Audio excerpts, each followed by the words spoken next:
How to Live the Rest of Your Life in 100 Days by Elias, Renaud. For Kevin Basham. Whatever strength the task required, I lacked. No well-stitched words could suture shut these wounds, and so I stopped. But there are poems we do not choose to write. From Special Treatments Ward by Dana Gioa. When I arrive at Kevin's apartment in Logan Square, he is frail and bent over like a man many decades older than 49. I have so many questions. What have you learned? What would you like to be remembered for? What did you get in trouble for as a kid? What are you most afraid of?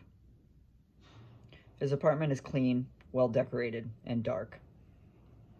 On the slow journey back to the couch, he says,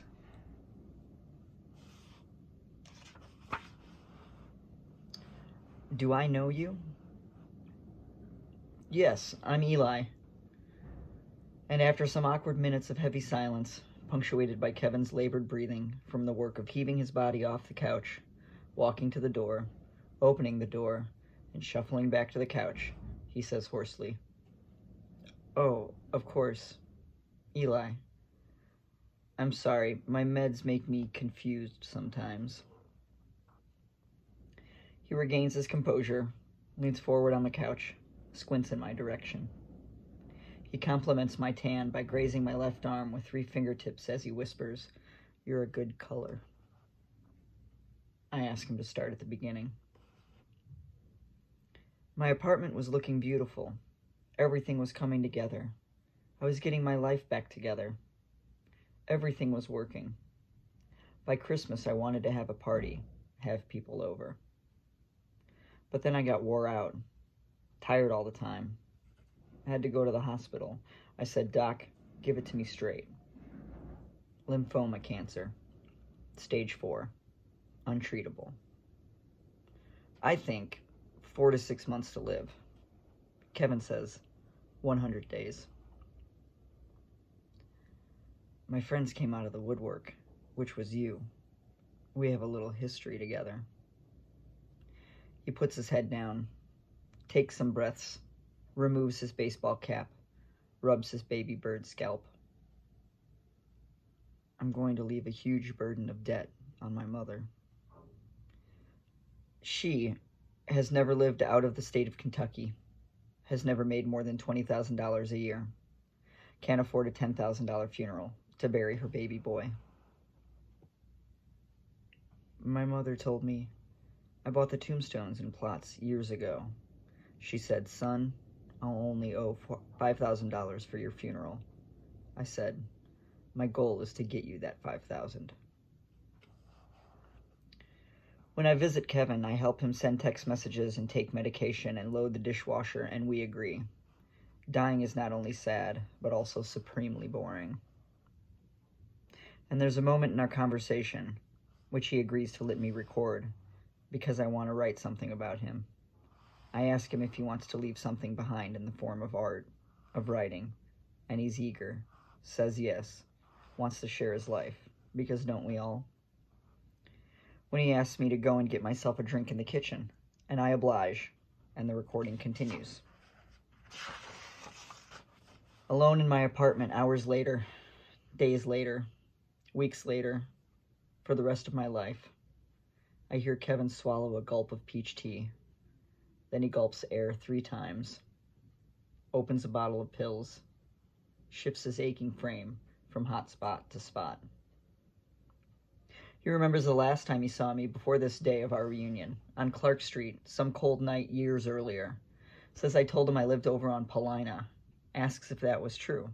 Yes, of course. But in that retelling, I don't recall the interaction at all.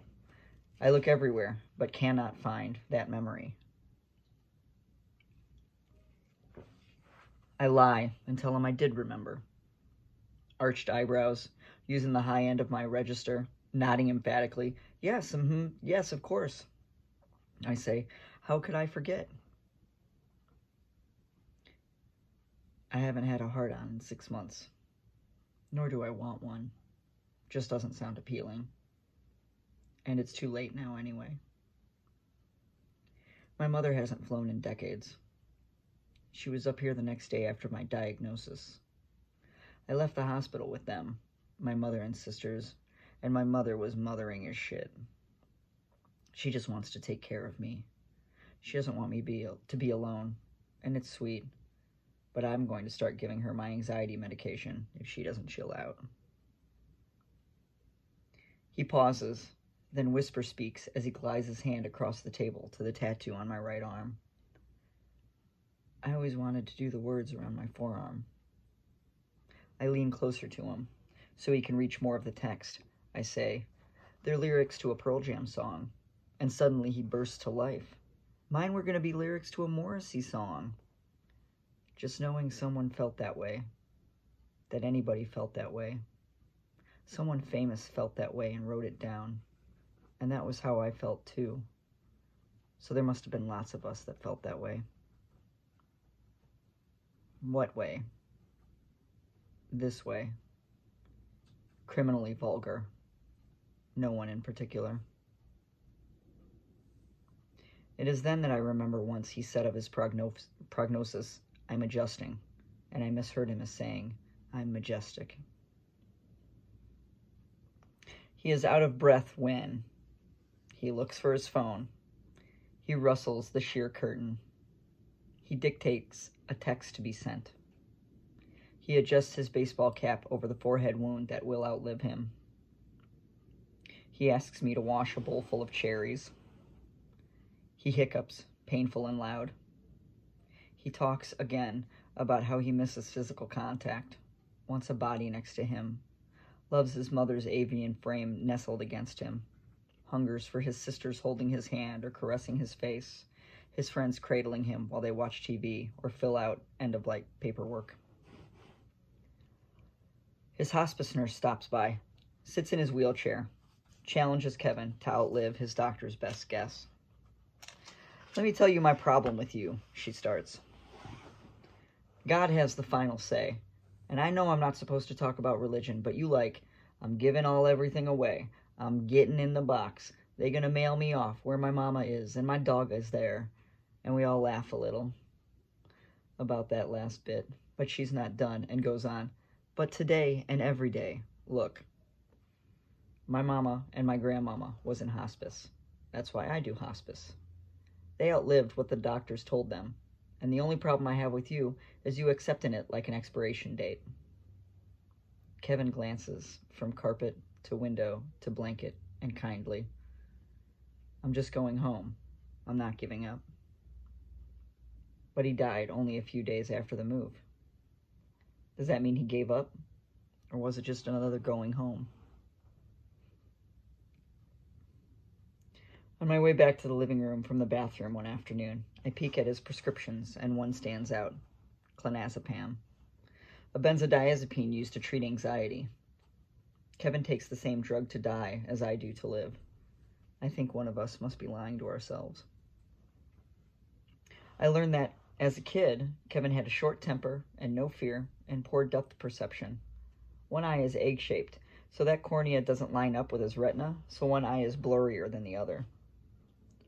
I can see how that imperfection in his sight impairs his ability for the foresight many of the rest of us take for granted, and that stunted capacity surely shortened his life, perhaps by decades. I ask him about rebellion, but he instead tells me a story about impulsiveness. One of my most treasured memories was going to Prince's private showing in Minneapolis at Paisley Park. It was a Friday night, and I just cashed my check at Sam Goody. Remember when we could do that? Well, we managers could. I never let my staff do it. Anyway, we drove 8 hours to Minneapolis in February and got there at 1 a.m. Prince was doing a showcase for his new album, Rave Into the Joy Fantastic. We waited in the cold for hours, and I had to pee so bad, finally I said, fuck it, I'm going to pee on your building. And after I did that, there was a line of people just peeing on Paisley Park. When they finally let us in, they frisked us, and as I turned a corner past this platform, I was face to face with Prince, and it was Prince. Full purple bodysuit, chains around his neck, perfect hair and makeup, beautiful yellow guitar shaped like a cymbal. He came on stage shortly after that. That little platform, no more than 5 inches off the ground, was the stage. The poor guy was fighting his necklaces for the first half of the show, and that's what he was there to do, to find out what the problem would be for the tour. The necklaces kept falling in front of his strumming, but he's a master guitarist. He took a 5-minute break after playing all new material for an hour, and when he came back, he played for another hour all old stuff, which he started with, "I could never take the place of your man." And now one of my most treasured memories is of Kevin telling me a story about seeing Prince at Paisley Park, how animated he became at retelling a night full of music and joy. I can picture his body in better days, his broad chest and strong legs in t-shirt and jeans, at just over 6 feet and blonde with a gorgeous smile. Well, it would have been his show too. Kevin and Prince Rogers. Want to dance? Know what's on your mind.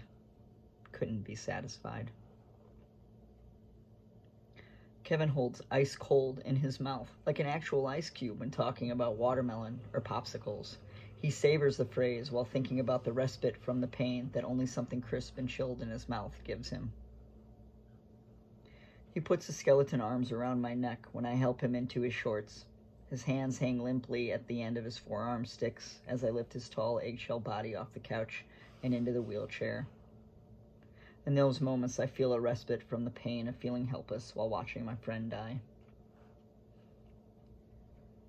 Once, we napped together, him on his bed, me on the couch, him drowsy from the morphine I administer in an eyedropper under his tongue, me exhausted from the transit to his place, caught in a torrential downpour, my clothes soaked to transparency, shoes still squishy and cold.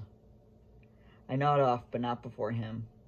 Both of us lulled by the even rhythm of his oxygen machine, a beautiful brick house quiet in the rain. And as I drift to sleep, I feel the sadness become cozy, a kind of thing not only to be confronted with, but also comforted by.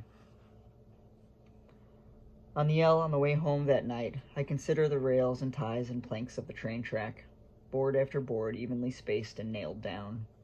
The chronology of a life made physical, lasting long after the person who built this line expires. Some real human workers put those boards there, and they tell the story of their lives. What are Kevin's boards? What ties do we witness after his body dies? The train is teeming with Cubs fans. They drunken sing, "Take me out to the ball game. Root, root, root." Once, before leaving Kevin, he suggests I take a plant with me. His kitchen counter displays 5 flourishing floras near the window. The one with the pretty little pot, gold and red. And so I take with me a Gerber daisy. I look up the plant when I get home, learn to water it, but not too much, give it indirect sunlight, and that in flower lore, a daisy represents happiness. On my last trip to Kevin's, I prepare myself to say goodbye. The week prior, during my visit, his mother came to town early to collect him. It surprised him. He wailed like a woman in the Old Testament when she walked through his door. "No, no, no, you're too early. Oh, no. No, no, why are you here?" He knew her premature arrival meant leaving Chicago early, meant missing the benefit his friends were throwing for him the following week. But he was also glad she was with him. Kevin needed the help, the company at night, and so in the subsequent days he had come to terms with everything her presence meant. I pluck a marigold from the neighbor's yard while walking from the train, and when I give it to Kevin, he smiles and motions that he wants it beside his face. So his mother takes the flower from him and tucks the stem around his ear. I think about Allen Ginsberg's Sunflower Sutra. Kevin now, the specter and shade of a once powerful and mad American locomotive. Think about Allen sticking that rough, erect stem at his side like a scepter, and I like just fine the way Kevin's marigold suits him. Soft, delicate, limp, beautiful. I look at Kevin, his dry hands, his swollen belly, the Band-Aid that keeps peeling half off his face, and think, once the body dies, he will regain his golden sunflower petals, but this time, those petals in our minds will never wilt. Instead, they'll shimmer and shine for all our days. Kevin requires that I go into his spare room and see if there is anything at all that I want. I take a beer mug with a metal plate on its side that reads, "Strike fast, kick ass," with 2 swords crossed between the phrases. Kevin's mom works in a tavern on an army base, and they bring out these commemorative mugs for each battalion. Burying her son will be another battle she survives. We sit together for a bit, ignore the finality and heft of the day. We go out on the porch, have a little conversation about the details of moving back home, eat ice cream, share the sun on our skin. When it gets too hot, we move back in, sit on the couch together. Kevin puts his arm around me. I take both my hands and wrap one of his in them. Then I read T.S. Eliot's Portrait of a Lady aloud, my first and last love letter to Kevin. He is a lady, after all, and what else? He is, among the smoke and fog, an atmosphere of Juliet's tomb, at the whim of disease, about to reach his journey's end. While I prepare for all the things to be said or left unsaid, find a friend who has these qualities, who has and gives those qualities upon which friendship lives, shall sit here, serving tea to friends, and know our beginnings, rarely know our ends. And what else? Kevin's brother-in-law smokes on the front steps while on the phone with insurance companies, his hand-poked Harley tattoo faded under years of outdoor labor, and Kevin's bruised tailbone and his subsequent shifting that for days and days become part of his demeanor. And a long-lost friend jittering through the entryway, high on meth, evidence that some of death's toll is exacted not on the dead, but the witnesses of dying. And Kevin's mom's smoker's brogue, and her hands soft and warm like sleeping mice when I clasp them in my lap, lean to her and say, "Your people are my people." During one of Kevin's moments between clarity and confusion, I sit on the couch across from his bed in the living room. I slip off, too, then, into a daydream of Italy, when I stood over the bed where Keats died. It was June in Rome, wildly hot for the season. Kevin burned up, through his 20s and 30s, through men, through records and concerts and drugs. And the shell deteriorating on the adjustable hospital bed is evidence of a life wrung out. Keats's headstone reads, "Here lies one whose name was writ in water." I think about Kevin, and wonder what substance his memory will be transcribed in. Some ink, surely, as exhibited here, and some blood. Water, the common ingredient between those two and everything else, the element we break through at the beginning and distill down to at the end.